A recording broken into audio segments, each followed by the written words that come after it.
কোনে কার সাথে কথা বলছ? দাদা ওই বান্ধবীর সাথে। এদিকে তোর সাথে কথা আছে।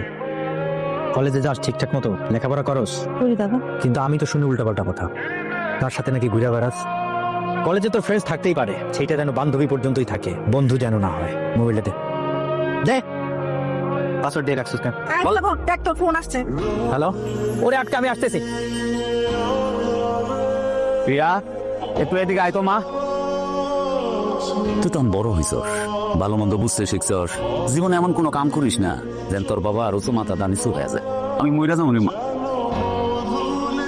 বান্ধবী, এই হেল্পটা করতে হবে বান্ধবী। আমি কিন্তু বাসায় বলছি যে আমি পিকনিকে যেতেছি প্রিয়াসির সাথে।